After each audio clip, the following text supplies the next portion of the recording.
Es cierto, la Sagrada Escritura con frecuencia nos amonesta de tener un corazón en Dios. Tened dispuesto el ánimo y vivid con sobriedad. Poned vuestra esperanza en la gracia que os ha traído la revelación de Jesucristo. Así nos exhortaba San Pedro a los primeros cristianos y a nosotros en nuestros días. Bienvenido a tu canal Vive tu Fe. La reflexión del día de hoy, la esperanza de la vida. Demos el justo valor a los bienes temporales y a la esperanza sobrenatural que debe llenar nuestro corazón, con un desprendimiento cristiano, siempre puntual, y nuestra esperanza que esté siempre en el Señor. Recordamos cómo de pronto un joven se acercó al Señor para pedirle que interviniera en un asunto de herencias. Por las palabras de Jesús parece que este hombre estaba más preocupado por aquel problema de bienes materiales que atentó a la predicación del Maestro.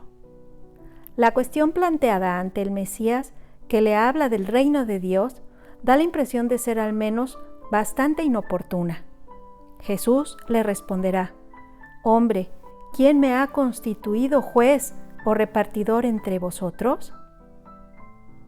A continuación aprovecha la ocasión para advertir a todos: «Estad alerta, guardaos de toda avaricia, porque aunque alguien tenga abundancia de bienes, su vida no depende de aquello que posee». Y para que quedara bien clara su doctrina, les expuso una parábola. Las tierras de un hombre rico produjeron una gran cosecha, hasta tal punto que no cabía en los graneros. Y entonces el propietario pensó que sus días malos se habían acabado y que tenía segura su existencia. Decidió construir aquellos graneros y edificar otros más grandes para que pudieran almacenar aquella abundancia. Su horizonte terminaba en esto. Se reducía a descansar, comer, beber, pasarlo bien, puesto que la vida se había mostrado generosa con él. Se olvidó, como tantos hombres, de unos datos fundamentales: la inseguridad de la existencia aquí en la tierra y su brevedad. Puso su esperanza en estas cosas pasajeras y no consideró que todos estamos en camino hacia el cielo. Dios se presentó de improviso en la vida de ese rico labrador que parecía tener todo asegurado, y le dijo: «Necio, esta misma noche te reclaman el alma. Lo que has preparado, ¿para quién será?». Así ocurre al que atesora para sí y no es rico ante Dios. La necesidad de ese hombre consistió en haber puesto su esperanza, su fin último, a la garantía de su seguridad en algo tan frágil, tan pasajero, como los bienes de la tierra, por abundantes que sean. La legítima aspiración de poseer lo necesario para la vida, para la familia y el normal desarrollo, no debe confundirse con el afán de tener más a toda costa. Nuestro corazón ha de estar en el cielo, y la vida es un camino que hemos de recorrer. Si el Señor es nuestra esperanza, sabremos ser felices con muchos bienes o con pocos. Así pues, tener más, lo mismo para que los pueblos y para las personas, no sea el último fin. Todo crecimiento tiene dos sentidos bien distintos, necesario para permitir que el hombre sea más hombre. Lo encierra en una prisión desde el momento en que se convierte en un bien supremo, que impide mirar más allá. Entonces los corazones se endurecen y los espíritus se cierran. Los hombres ya no se unen por amistad, sino por interés. Qué pronto les hace oponerse unos a otros y desunirse. La búsqueda exclusiva del poseer convierte en un obstáculo para el crecimiento del ser. Se opone a su verdadera grandeza, para las naciones como para las personas. La avaricia es la forma más evidente de un subdesarrollo moral. El amor desordenado ciega la esperanza en Dios. Se ve entonces como algo lejano y falto de interés. No cometamos esa necedad. Hay un tesoro más grande que es tener a Cristo.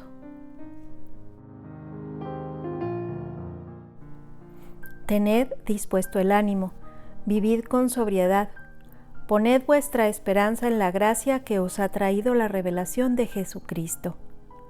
A los ricos de este mundo, encárgales que no pongan su confianza en la incertidumbre de las riquezas, sino en Dios, que abundantemente nos provee de todo para que lo disfrutemos.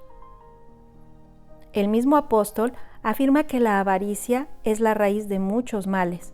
Por dejarse llevar de ella, nos dice, se extravían en la fe y se atormentan a sí mismos con muchos dolores. La Iglesia lo sigue recordando en el momento presente, cuando nos dice, estén atentos, todos atentos a encauzar rectamente sus afectos, no sea que el uso de las cosas de este mundo y un apego a las riquezas, contrario al espíritu de pobreza evangélica, les impida la persecución y la caridad perfecta. Acordándose de la advertencia del apóstol, los que usan de este mundo no se detengan en eso, porque los atractivos de este mundo pasan. Ese desorden en el uso de los bienes materiales puede provenir de la intención cuando se desean las riquezas por sí mismas, como si fueran bienes absolutos, de los medios que se emplean para adquirirlas buscándolas con ansiedad, por ejemplo, con posibles daños a terceros.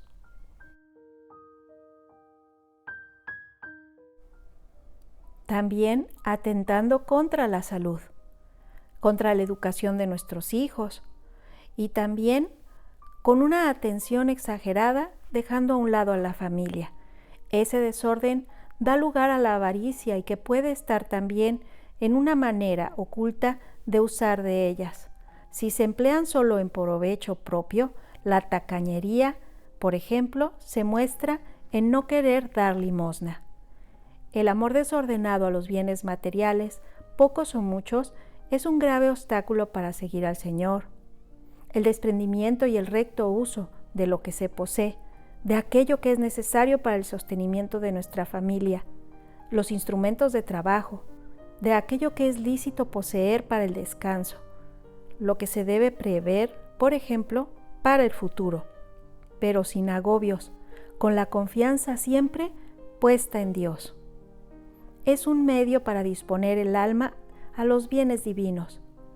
Si queréis actuar a toda hora como señores de vosotros mismos, os aconsejo que pongáis un empeño muy grande en estar desprendidos de todo, sin miedo, sin temores ni recelos. Después, al atender y al cumplir vuestras obligaciones personales, familiares, profesionales, emplead aquellos medios terrenos honestos y con rectitud.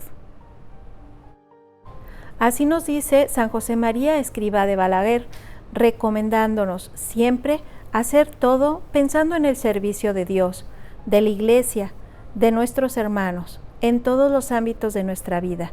Mirad, nos dice, que lo importante no se concreta en la materialidad de poseer esto o el carácter del otro, sino en conducirse de acuerdo con la verdad que nos enseña nuestra fe cristiana, que los bienes creados son solo eso, son medios. Por lo tanto, rechazad el espejuelo de considerarlos como algo definitivo. Por eso, si estamos cerca de Cristo, poco nos bastará para andar por la vida con alegría, con la alegría de los hijos de Dios. Si no nos acercamos a Él, nada bastará para llenar el corazón siempre insatisfecho. Qué estupendo sería si alguien nos preguntara, ¿tú a dónde vas?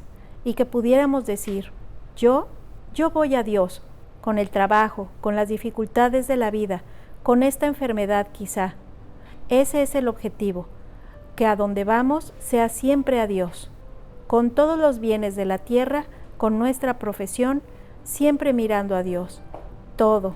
Qué pena si hubiéramos constituido en un bien absoluto todo aquello que es material, tan temporal y pasajero.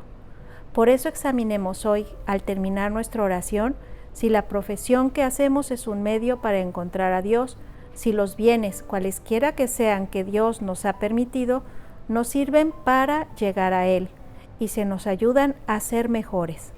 Jesucristo nos enseña continuamente que el objeto de la esperanza cristiana no son los bienes terrenos, sino que realmente hay que buscar las cosas del cielo.